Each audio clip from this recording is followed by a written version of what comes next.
Hey, welcome back and welcome to April 8th. We are going to finish up Unit 6, Lesson 6. This is our lesson on scientific notation. This is day 2. So previous day we were adding and subtracting numbers in scientific notation form, and today we're going to be multiplying and dividing. So as we're getting ready to go through some example problems and talk about how you do these, I'm going to suggest that you have paper and pencil, like a notebook. Calculator would come in handy as we roll into these problems. So here we go. Don't worry about what you see up here. This is just the rest of what we already covered, right? These are subtraction and addition problems. So that's just, you already actually have those in your notes. But let's see what it tells us about multiplying and dividing numbers written in scientific notation. Multiply and divide the numbers. Use the product rule or the quotient rule to change the exponent.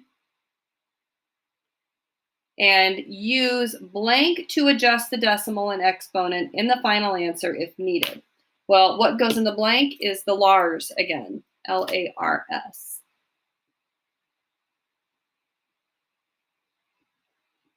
So there are going to be times when our answer is not written in good scientific notation form, and I will show you how, if we need to adjust it, how you can use the idea of Lars. Remember, it means left to add and right to subtract.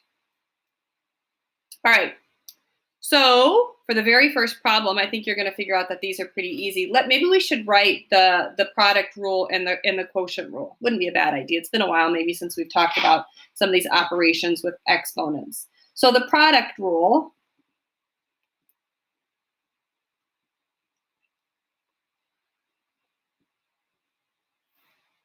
goes something like this. If you have like 10 to the 9th, and you're multiplying that by, say, 10 to the 6th, it's really 10 to the 9 plus 6.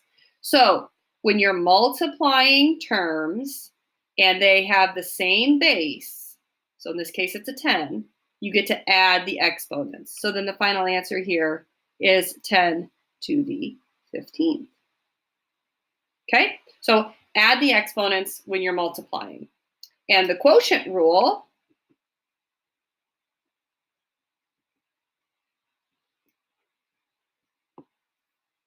remember this? If you have, say, I don't know, 10 to the 20th divided by 10 to the 4th, it is really 10 to the 20 minus 4. In this case, that would be 10 to the 16th. Little did I know that you weren't seeing that. So sorry, here we go. 10 to the 20th divided by 10 to the 4th.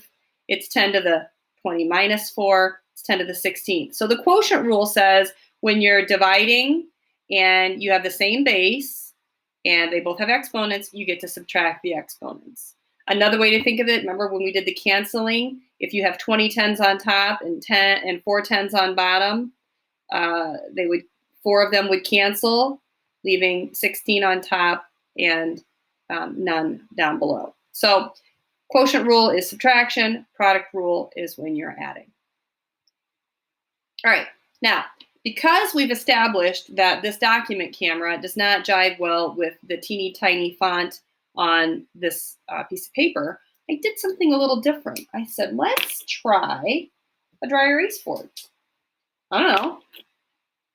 We're experimenting, aren't we? Yeah, we are.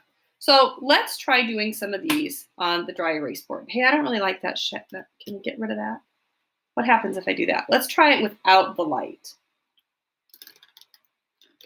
Okay. I have no idea what's going to happen. Looks a little blurry. Let's see. Let me try to focus it.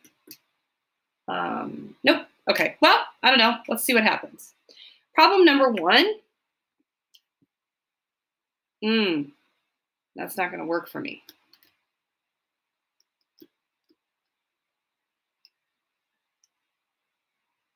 What if I do that?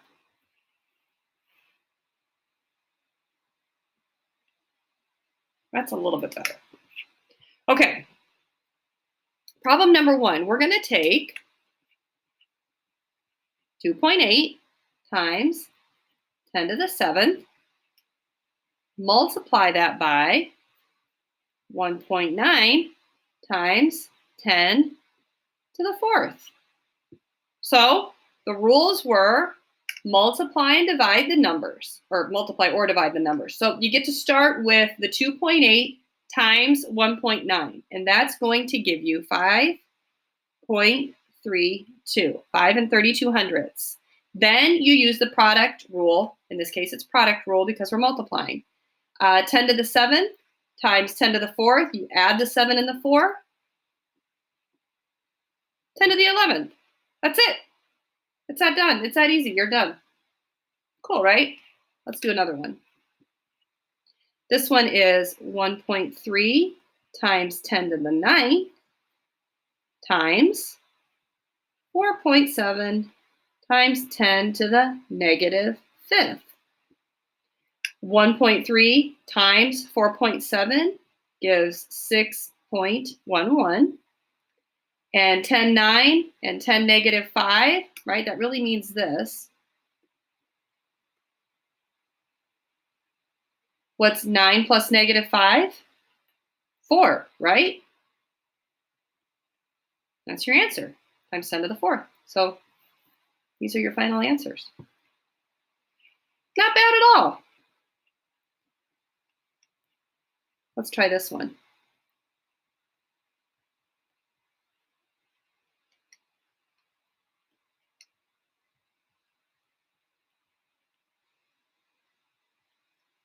$3.4 times 8.5.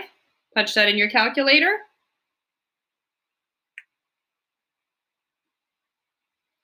10 negative 2, 10 positive 6, negative 2 plus 6, 10 to the 4th. And you're thinking, yay, we're done. No, we're not. We're not done. You know why? Because this is not good scientific notation form. We have to do some adjusting. Where should that decimal be? It should be here. We want it to be 2.89. That is good scientific form. So we're moving it to the left. And when you move to the left, you add on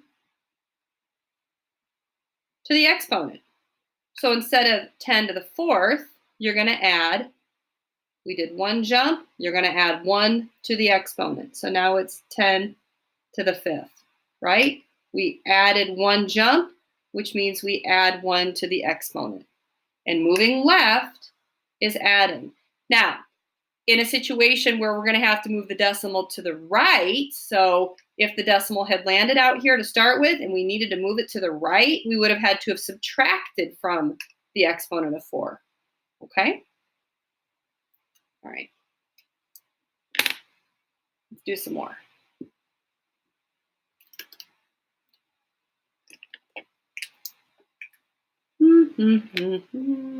Which one? I've got so many to choose from here. Let's see.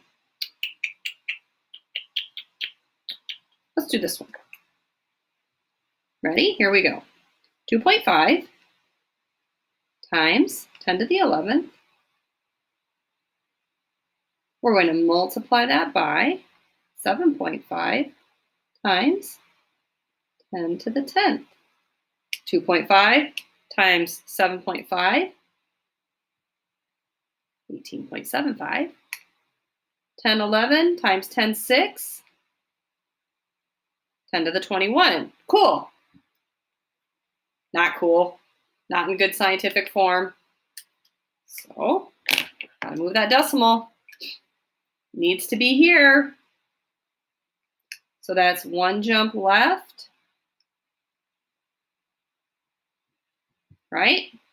That means you're going to add 1 because left is add. So you're going to add 1 to that. 10 to the 22nd. 1.875. times 10 to the 22nd. Good job. Let's try some more. So far, we've been doing all multiplying.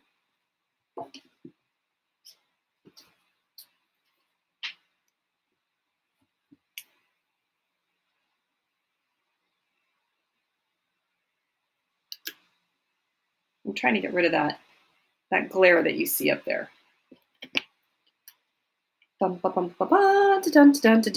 do some division problems. Let's call this number 5. It says 3.72 times 10 to the 8th divided by 1.2 times 10 to the 5th. Ooh, it's having a hard time focusing, isn't it?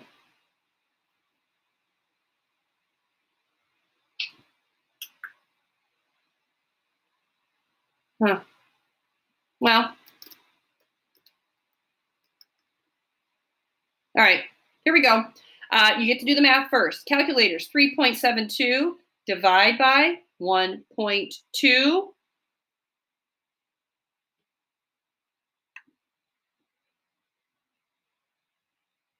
You should have 20.72. Now, 10 to the 8th, 10 to the 5th. Remember, when you divide, you get to subtract. So 10 to the 8 minus 5 is 10 to the 3rd.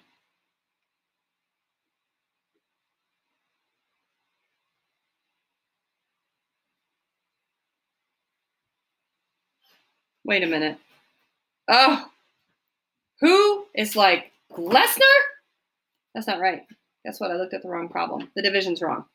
Sorry. 3.72 divide by 1.2. Does this seem better if I tell you that it's this?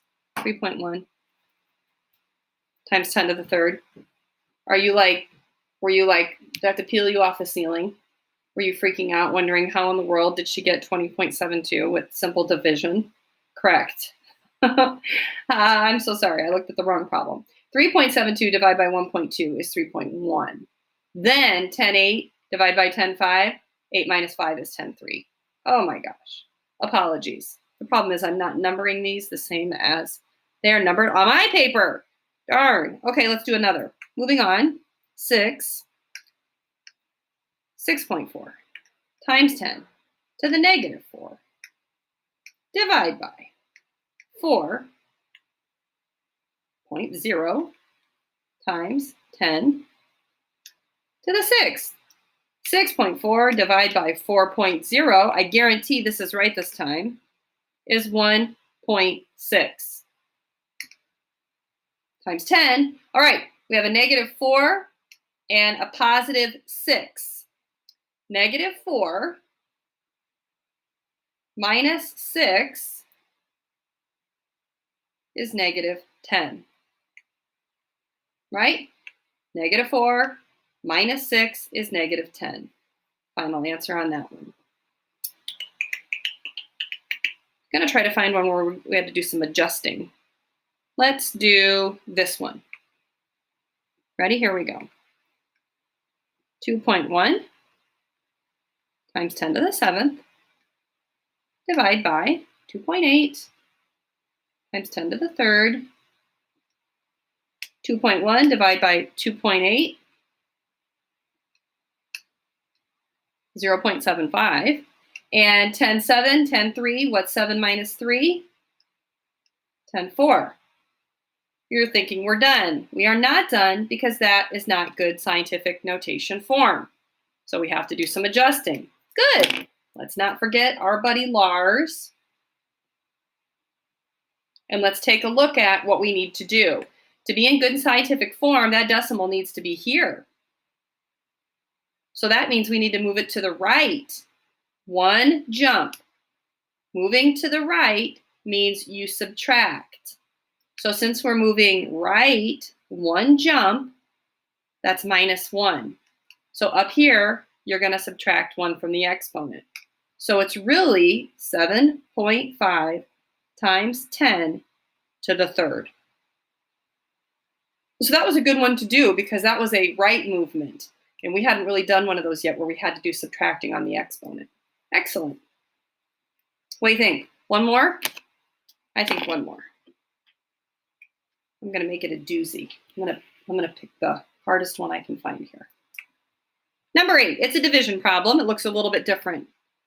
2.0 times 10 to the 6th divided by 3.2 times 10 to the -7. Cool, let's do the math. 2.0 divided by 3.2, 0.625. Now, 6 minus -7. 6 minus -7. Or, you could think about, well, these are negative. You need to call them upstairs, make them positive, and 10.6 and 10.7. Either way, you should get 10 to the +13. Right? 6 minus -7 is +13. Or if you bring these upstairs, it would be 10.6 and 10 +7, which would make 10.13. Cool. Uh-oh. This isn't going to work because that's not good scientific notation format. Where does the decimal need to be? It needs to be here. Don't forget about Lars. Again, it's one jump to the right. And one jump to the right means subtract. So it's going to be -1 and -1 on that.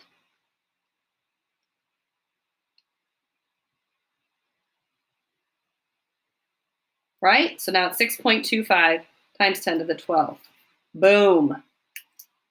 Done. Cool. So we just did essentially most of those problems. Not all of them, but we did 8 of the 12. Now, here we go again. Unit 6, Lesson 6, Scientific Notation, Day 2. I'm assigning problems 19 through 25. Again, it's going to be in Google Classroom. It's going to be due Tuesday. So you don't have to do anything tomorrow on Friday, or Saturday or Sunday, or that Monday, because that's considered Easter Monday. So this isn't going to be due then till the 14th. But again, I would like you to take a picture of it, put it in Google Drive, no, Google Classroom, using the Google Doc that I shared with you for the assignment. And remember, viewing of this video and completing the assignment are graded as pass and fail. Or not pass and fail, pass and incomplete. All right? I think I'm done recording for the day. I think I need to take a break. Thank you so much for watching, and I hope all is well with you and yours. I'll see you soon. Bye-bye.